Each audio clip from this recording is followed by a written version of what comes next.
ہارون الرشید علم و ادب، فنون لطیفہ اور سائنسی علوم کا دلدادہ اور فن کا قدردان اور مربی تھا۔ وہ علوم کی اشاعت اور ترقی پر بے دریغ روپیہ صرف کرتا تھا۔ اس نے ہندوستان، یونان اور دیگر ممالک کے اہل علم کو اپنے ہاں جمع کر رکھا تھا۔ اس کے علمی ذوق کا اندازہ اس سے ہی لگایا جا سکتا ہے کہ اس نے یونانی قیدیوں کے تبادلہ میں علوم ہندسہ کی یونانی کتابوں کو ترجیح دی، پریفر کیا۔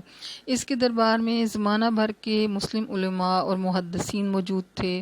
سفیان ثوری، ابراہیم موصلی، ابو یوسف اور ابو معاویہ بطور خاص قابل ذکر ہیں۔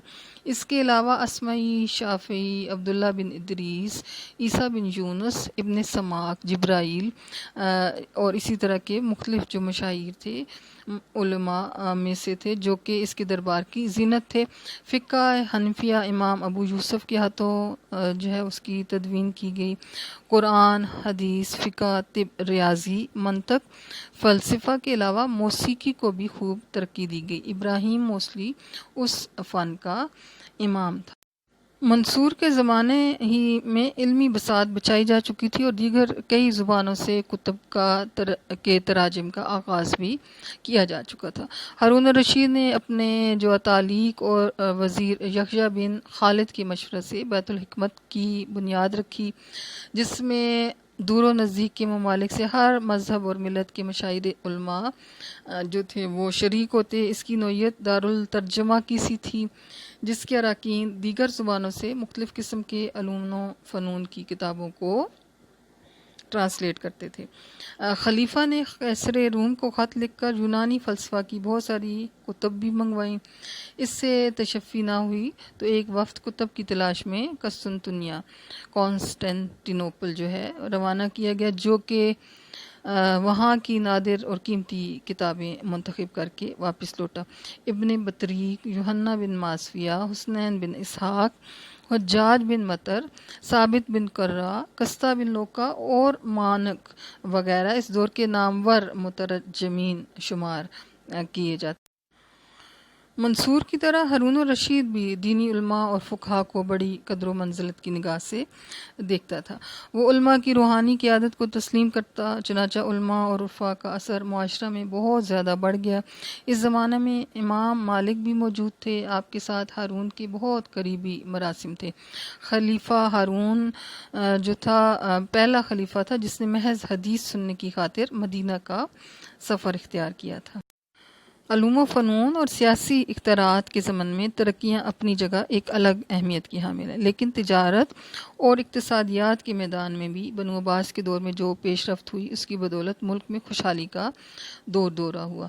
تاریخ کے اس دور میں مسلمانوں کا بحری راستوں پر مکمل کنٹرول تھا اور بغداد کے بحری روابط دنیا بھر کے ملکوں سے قائم تھے اور شہر کو بحری تجارت کے نقطہ نظر سے مرکزی مقام حاصل تھا۔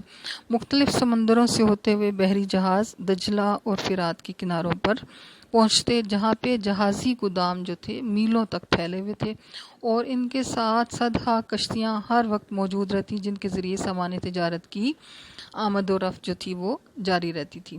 ہارون الرشید کے عہد میں بری اور بحری تجارت نے اس قدر ترقی کی کہ بغداد کے بازاروں میں چین، وسط ایشیا، مشرق بعید اور یورپی ممالک کی بنی ہوئی اشیاء کی سستے داموں خرید و فروخت عام تھی۔ شہر بغداد اور ملک کے دیگر علاقوں کی بنی ہوئی اشیاء مثلاً زیورات، کاغذ، چینی، آبی موتی، دھات کی اشیاء، قالین، پارچہ جات اور مسالہ جات مشرق بعید، افریقہ اور یورپ تک ایکسپورٹ کیے جاتے تھے، برآمد کیے جاتے تھے۔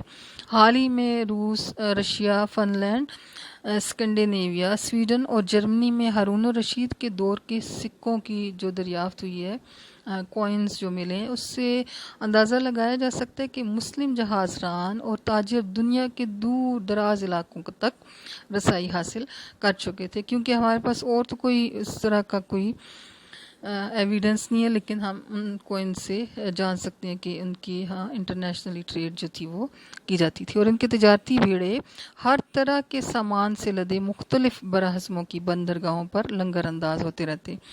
رشیا اور اسکینڈینیویا کے ملکوں سے شہد، موم اور پوستین جو تھی وہ امپورٹ کی جاتی تھی۔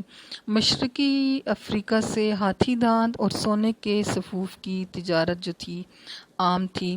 مصر اپنے غلہ، چاول اور کپڑے کی پیداوار کے لیے بڑا مشہور تھا۔ ایران ریشم، عطریات، سبزیات اور دھات کی جو اشیاء تھیں ان کی پیداوار کے لیے بہت مشہور تھا، اور یہ سارے جو ایریاز سے یہ مصر کے اور ایران کے یہ اس ٹائم پہ عباسی حکومت کے انڈر تھے۔ عرب کا اسلحہ اپنے اعلیٰ معیار کی وجہ سے بہت زیادہ مقبول۔ عراق کی زمین بہت زیادہ زرخیز تھی۔ عباسیوں نے اپنے عہد حکومت میں عراق اور خراسان کے علاقوں میں زرعی ترقی کو خوب رواج دیا۔ زمین کی زرخیزی اور پیداواری صلاحیتوں کو بڑھانے کے لیے آب پاشی کا ایک وسیع نظام قائم کیا گیا۔ دریاؤں سے نئی نہروں کو نکالا گیا اور دریائے فرات سے نکالی گئی پرانی جو نہریں تھیں ان کو قابل استعمال بنایا گیا۔ ملک کے وسیع و عریض علاقوں میں نہروں، آبی گزرگاہوں، نالیوں، مصنوعی جوہڑوں اور حوضوں کو بڑا منظم جال بچھایا گیا، جس کی بدولت زمین کا چپا چپا قابل کاشت بن گیا۔ کسانوں اور کاشتکاروں کی حالت بہتر بنانے کے لیے خصوصی انتظامات کیے گئے۔ ٹیکسوں کی شرح میں ان کی مرضی اور رائے کے مطابق رد و بدل کیا گیا، ترمیم کی جاتی تھی، امینڈمنٹ کی جاتی تھی، اور ہر حال میں ان کے جو مفادات تھے ان کا خیال رکھا جاتا تھا۔ زراعت کی ترقی میں بنیادی اصول یہ اختیار کیا گیا کہ زمین کی نوعیت اور پیداواری صلاحیت کے لحاظ سے جو اشیاء زیادہ کاشت ہو سکتی ہیں وہاں انہی چیزوں کو کاشت کیا جائے۔ مثلا گیہوں اور جو عوام کی اکثریت جو تھی کیونکہ ان کی بنیادی خوراک کا وہ حصہ تھی، اس لیے ان دو اشیاء کی کاشت کے لیے خصوصی توجہ دی جاتی۔ نہر عیسیٰ، نہر تکریت، نہر سرسار، نہر ملک المدائن جو تھی یہ بڑی امپورٹنٹ کینالز تھیں جن سے آبپاشی کی ضروریات جو تھیں وہ پوری کی جاتی ہیں۔ مصر اور عراق میں وہ نہریں جو خشک ہو چکی تھیں، ڈرائی ہو گئی تھیں، انہیں کھود کر دوبارہ قابل استعمال بنایا گیا۔ سمرقند، بخارا کی وادی جو تھی وہ بھی بہت خوبصورت تھی، اور جہاں پہ طرح طرح کے پھل اور فصلیں وافر مقدار میں پیدا ہوتی تھیں، جس میں آلو بخارا، نارنجیاں، ناشپاتیاں، لیموں، زیتون، بادام اور سیب وغیرہ بہت مشہور تھے۔ فصلوں کے علاوہ پیشہ باغبانی کی بھی باقاعدہ سرپرستی کی جاتی۔ ہارون الرشید کے عہد میں زراعت کے ساتھ ساتھ صنعت و حرفت کی ترقی کے لیے بھی خصوصی توجہ دی گئی۔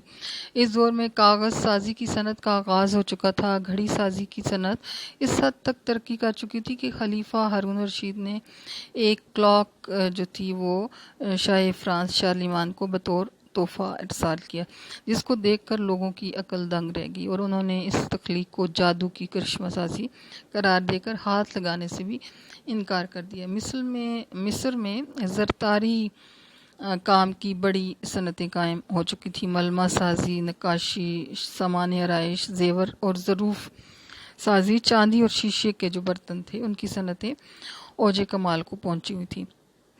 پن چکیوں کا عام رواج تھا۔ عمدہ اونی، ریشمی اور سوتی کپڑا اپنوں اور بیگانوں سے خراج تحسین پاتا تھا۔ سونے اور چاندی کی صنعتوں کے علاوہ لوہے، تانبے، سیسے، گندھک اور نمک کی معدنیات جو تھی وہ بھی عام تھی۔ اس کے علاوہ جہاز سازی کی صنعت نے عوامی ترقی حاصل کی۔ موصل اور کوفہ کا جو ریشمی اور عمدہ اونی کپڑا تھا دنیا بھر کی منڈیوں کی زینت بنا۔ موصل کا باریک ریشمی کپڑا یورپ میں موصلین کے نام سے مشہور ہوا۔ شام کا علاقہ اپنی ریشم کی صنعت کی وجہ سے مشہور تھا۔ خراسان کی سرزمین سے بعض معدنیات مثلا لوہا، تانبا اور سیسا کافی مقدار میں نکالے جاتے۔ مصر میں سونے اور چاندی کی کانیں موجود تھیں۔ نمک اور گندھک کی شمالی فارس سے حاصل کی جاتی تھی۔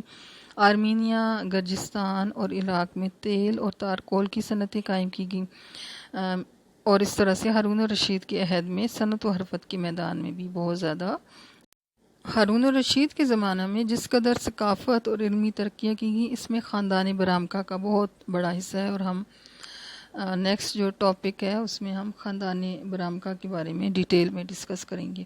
یہ لوگ ایرانی نسل تھے، چنانچہ ان کے زیر اثر فارسی زبان اور ادب کو جو فروغ حاصل ہوا وہ اس سے پہلے کبھی نہ تھا۔ شاہی دربار سے ایرانی ثقافتی جھلک نظر آتی تھی۔ یہ لوگ شعراء اور علماء اور ادباء کو بے حد قدر کرتے تھے ان کی، اور ان کے ساتھ فیاضانہ سلوک کرتے۔